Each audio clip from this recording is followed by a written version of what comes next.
At this time, I'll turn the program over to Brian Gottschall. Brian is the director of the Berks County Department of Emergency Services. He's also the lead on the Berks County COVID-19 leadership team, and he's here today with the Berks County COVID-19 data report. Brian? Good morning, Commissioners.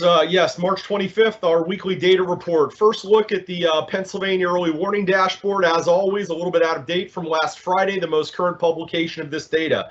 It's worthy of noting that on the state's early warning dashboard, we do see the leading indicators with respect to cases and incident rate and positivity all showing upticks. And, this is concerning. I'm not suggesting that we're in a catastrophe here or that the sky is falling, but it is important for the public to be attentive to these numbers and not become complacent. We'll show a little bit more detail about that later on in the report. I also do want to note that our hospitalization-based statistics do continue to show flat movement or even a small downward trend. Again, not anything to be overly enthusiastic about because they are lagging indicators compared to case rate. More to talk about that in a moment. This shows our testing in the orange line and our case count in the blue line, smoothed over 7 and 14 days respectively. I think it's very obvious to anybody as we look at the right-hand side of the chart there that we did see a belly, if you will, in the early part of March, and we do start to see the case count climbing again. Again, this is a smooth statistic. It doesn't show day-to-day variations, but one of the things that kind of adds a little bit of concern on top of this smooth statistic is that our most recent daily numbers are not looking as good as they had been either. Our first test positivity also going up again from a smooth low point early in March, indicating a larger amount of COVID in the community than we had previously, where the testing that's being done, what percentage is coming back positive. And as we always note, these numbers appear significantly larger than the state's numbers because this data that we show culls out the serial testing in custodial care facilities.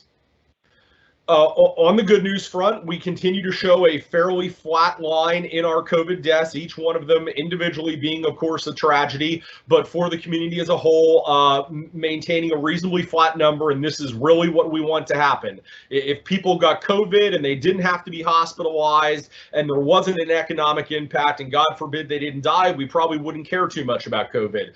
But because it does have those potential outcomes, we do need to be focused on it. Good news, this particular outcome of COVID deaths remaining relatively flat. I brought this slide. We haven't looked at this for the past few weeks because our case count has looked pretty good for the last few weeks. But I felt the need to bring the slide back into the deck this week because we are seeing an increase in our case counts. And just to recap for those that may not remember, or for those that are seeing this for the first time, this is taking two graphics with two different scales and putting them on the same slide. So the black line is our COVID deaths and the blue line is our COVID cases. And the scale for the blue line is on the left-hand side of the screen. The scale for the black line is on the right-hand side of the screen. And we see that max scale for deaths is 180, max scale for cases is 5,000. So you can't look at these lines in direct relationship to one another as far as the numbers. What you want to look at is how the lines trend and how the peaks and valleys follow each other. And what we know is that deaths are a trailing indicator to cases, which are a leading indicator. And as the cases begin to move, the deaths start to follow weeks later. And I bring this to your attention because we start to see the cases rising again, even though our deaths are relatively low. Of course, what we want to avoid is those deaths beginning to follow the cases and start to trend upwards again. Unfortunately, the fact of the matter is that statistically, some percentage of people who contract COVID will die from it. And as a result, as we see case counts start to climb, it inevitably means that a number of weeks later, deaths will start to climb also. This is why we need to keep the case count as reasonably low as we can. Our hospital numbers continue to look very good. Again, I mean, objectively, there's a small uptick here from last week to this week, but that's not a significant uptick. And I will point out that these numbers include, as it shows on the slide, both known and suspected cases in-house. So these are cases that have tested by molecular testing as positive or have testing pending, and the people are being treated under COVID precautions in the event that they are COVID positive. It's suspected that they are. Our county-to-county comparison, our testing continues to be relatively flat, not moving week over week. Our deaths also relatively flat. Of somewhat concern is that in the last 2 weeks, we have seen Berks climb in the order in cases per capita over the last 2 weeks, one position in each of those weeks. And while this isn't a quote unquote competition among counties to see who can do better, we all need to do better. It is concerning that we see in Berks County our case counts going up week over week, and it indicates that we probably need to be attentive to that as a community and try to do better in our mitigation efforts and avoiding the spread of the virus in the community. Marginally good news. I mean, I'd love to see Berks at the top of the list here, but a week ago we were 12th in number of partially vaccinated and 14th in number of fully vaccinated. As of this week, we're 11th and 12th in those two categories. So I wouldn't call that a success story. I would call that holding our own. But in this difficult environment, sometimes holding your own is the best that you can reasonably do. This slide I brought in a couple weeks ago because I thought they were compelling graphics that did show kind of how counties are doing with each other. The fact of the matter is that over the last couple weeks, the colors really haven't changed. I mean, I guess the good news is that says that no county is doing significantly worse week to week, but also no county is doing significantly better. The colors remain pretty much the same on a week-to-week basis. Blue showing partial administrations per capita, red full administrations per capita, and being able to use the colors to compare county to county how things are going. What we want is to be the darkest we can be in each of these maps. This is a little bit new. I'm going to spend a moment here. The state has done what I think is a really great thing in changing the on the state website how they are projecting vaccine opportunities in the community. So the first thing they've done is they've gotten rid of all the background noise on the map of providers that were getting vaccine but are no longer getting vaccine or no longer part of the program.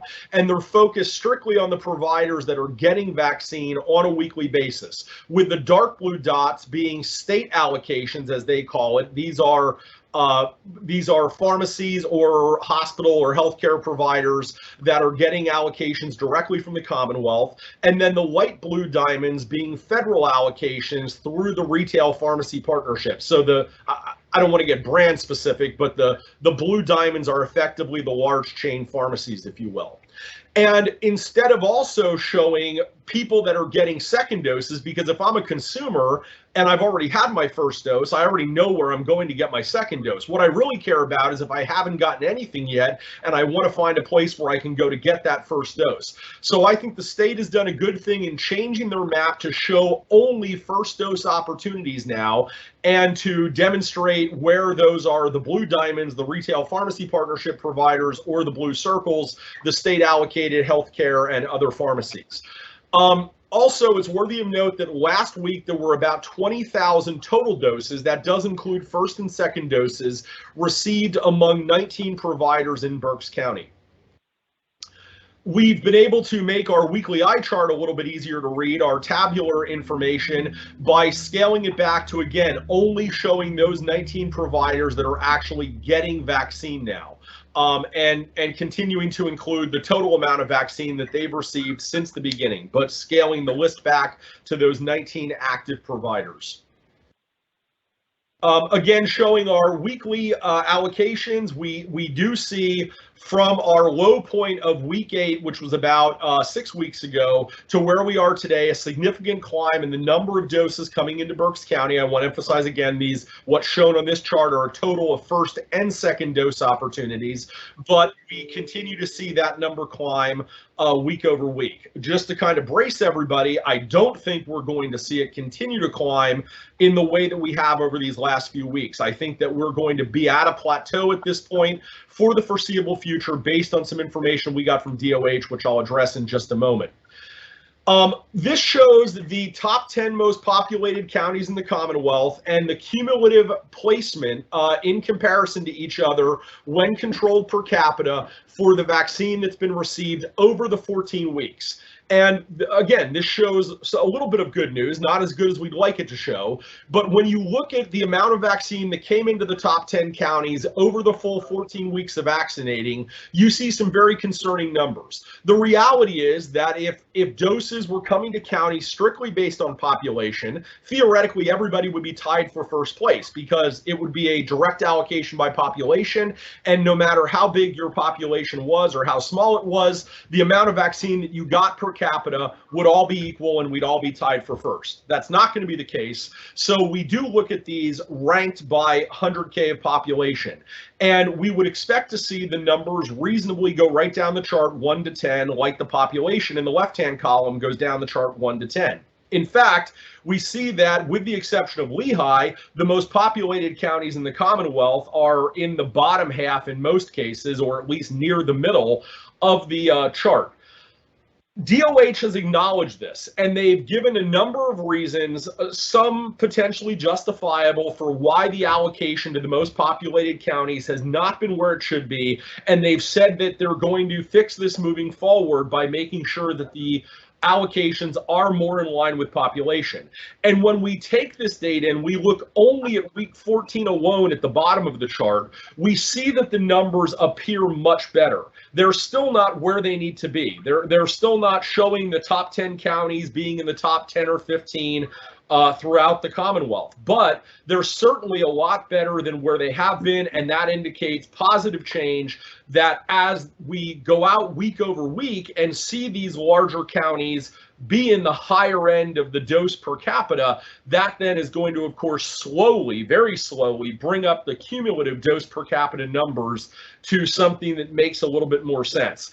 But I guess in an effort to ensure the public, we, the county, particularly the county commissioners, and your state and federal legislative delegations continue to lobby on behalf of Berks County and these other most populated counties to try to get these dose allocations up where they really need to be given our population. Commissioner Weinbach, I see you have a question. I'll pause there.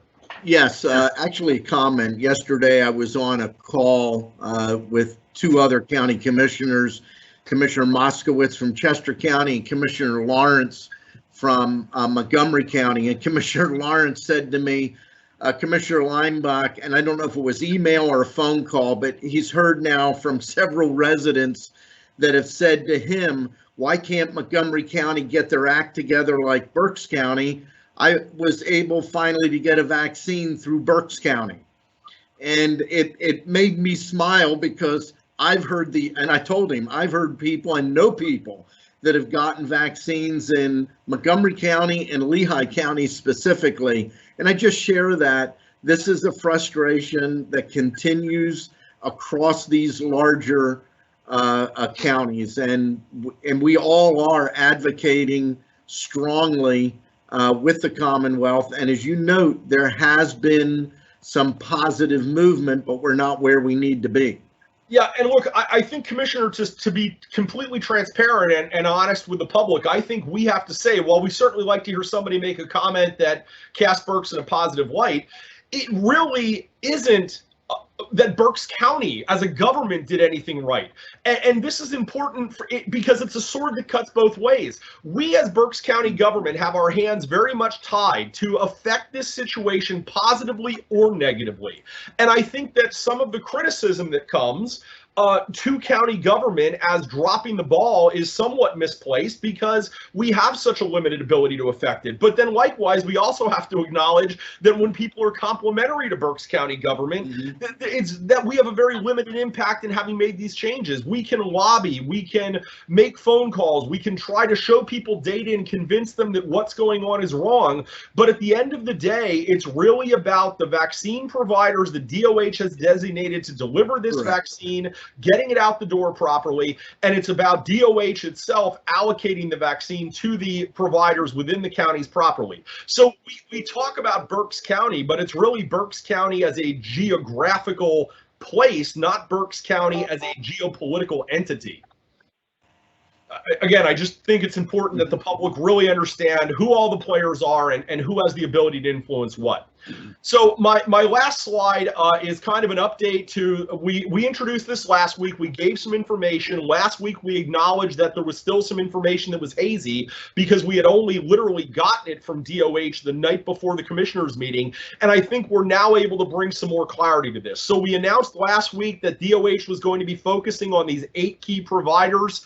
That really hasn't changed. The 8 key providers are still in place.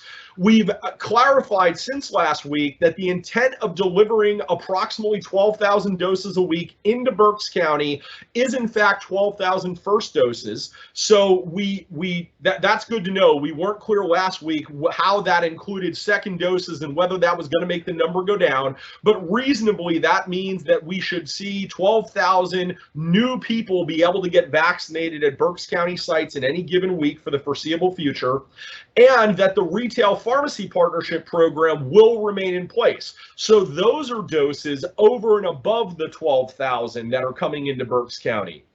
And the last thing I want to mention or clarify is just some information that we got in the last day or two from the state about Johnson & Johnson. I think we had all believed, and I'm going to turn this slide off and go to my camera, but we had all believed that Johnson & Johnson was perhaps going to be somewhat of a saving grace of the vaccinating effort because of it being a single shot vaccine and because we had been hearing information at the federal level about very big numbers of this vaccine coming down the pike. In fact, the state had put in place a plan to open what they were calling targeted vaccinating clinics in conjunction with 6 large regional vaccinating centers around the Commonwealth based on what they believed the allocation of Johnson & Johnson vaccine was going to be. We were told as of, I guess, Tuesday morning, I think, no, I'm sorry, it was Wednesday morning, that the federal estimate of the amount of J&J vaccine that is going to be produced is dramatically overstated. And in fact, the state is now expecting to see approximately a third of what they had originally been told they were going to see. That has taken this vision of targeted vaccinating clinics for certain members of the 1B population somewhat off the table. The state is still working on a plan that would allow this subset of 1B people to go to retail pharmacies and receive direct allocation in that way. But the concept of state or county managed TVCs is now off the table. The state does say that the 6 regional vaccinating centers that they're going to be supporting, they believe still are on the table, although the scale of those, the total throughput of those locations may have to now be scaled back due to the amount of J&J that's going to be coming down the pike. So kind of, we gave some good news there in the presentation, but the overarching bad news is that it appears that the amount of vaccine coming into the system at the federal level going out to the states and therefore coming down to us is going to remain relatively flat for the foreseeable future. So that's not what we would like to hear, but it's simply a fact of the matter. Yeah, and we did get that information yesterday. I happened to be on a call yesterday afternoon with the National Association of Counties on federal vaccine distribution, and asked this question: if they could tell us, one, was it true that the Johnson & Johnson supply, at least coming to Pennsylvania, was cut dramatically? And if so, could they tell us why? They didn't know anything about it, and that's understandable. There's a lot of moving parts. They did take my email and said they would look into it and get back to us. Additionally, Brian, we have a comment, and it is directly related to your report. So instead of waiting till the end, I'd like to read the comment and give you an opportunity to clarify or address the question or statement. Becky Ellis Redding: good morning, commissioners. I just wanted to point out something that I myself just realized in the past 2 days. When we look at the early warning dashboard for COVID-19 cases here in Berks County, it does not account for probable cases of COVID-19, since the data on the dashboard deals exclusively with positivity rates. The probable cases are included in the daily case count under new cases, when reported by the Pennsylvania Department of Health. The reason that I point this out is that in the most recent 7 days, ranging from March 17th to March 23rd, probable and confirmed cases were 1150, with an incident of 273 cases per 100,000 people here in our county. Anything that you can do to push for expanding countywide vaccination clinics is greatly needed, since the current 7-day data from March 17th to March 23rd shows an increase of 275 cases from the prior 7 days. Data indicates that we could be approaching another wave of cases here in Berks County, and is important to get our community protected by getting everyone vaccinated as quickly as possible. Thank you. Yeah, thanks, Commissioner. So I'm going to break that up into two pieces. It's kind of two comments or questions interrelated there. The first one is about the data. The second one's about the vaccine. So addressing the data part of the question, Ms. Ellis is 100% correct. The data that is in the state dashboard is about confirmed cases. That's the reason we show the state dashboard, because it's an important data point. It's out there in the public and we want to acknowledge its existence. But also, that's the reason that we show our slide, and I apologize, I'll show my screen again, that includes both confirmed and probable cases. So it's very important that folks realize that probable doesn't mean like, geez, somebody had the sniffles, so we think it might be COVID and it's probable. Probable is a fairly significant indication that the person has COVID, because it includes rapid antigen testing. So in other words, to get on the confirmed list, you have to have a PCR, a molecular test. To get on the probable list, you have to have a positive antigen test. The false positive rate of those tests, when administered properly, like they are in a healthcare environment, is low enough that I think that it's a pretty significant standard to expect that if somebody had a positive antigen test, they in fact are positive for COVID. So that's the reason we lump in both confirmed and probable cases when we're looking at the testing counts in Berks County in the data shots that we show for the public. So I hope that explained a little bit about why the state dashboard does what they do, why we do what we do, and why we show both, because we want the public to be fully informed about both.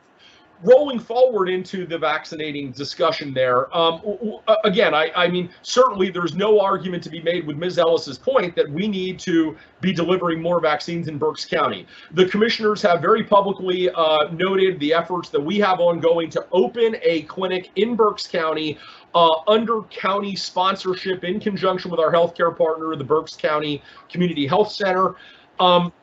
But listen, folks, the reality is this. I've used this analogy a couple times, and I apologize if somebody listening has heard it already.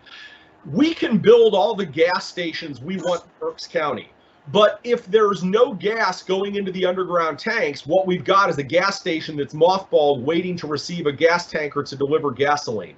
That's where we're at right now with vaccine. Our providers in Berks County have the capability to deliver approximately 17,000 doses a week in the discussions that we've had with them. They're being provided under that level right now. So until there's a significant amount of new vaccine coming into the county from the state or from another direct federal source, the ability to deliver more vaccine is somewhat anecdotal. We need both of those things to work hand in hand, delivery capacity as well as vaccine to satisfy that capacity. And it really is a two-pronged problem that we're working on both prongs of to the extent that we can. So I hope that helps to explain a little bit about what Ms. Ellis was commenting on.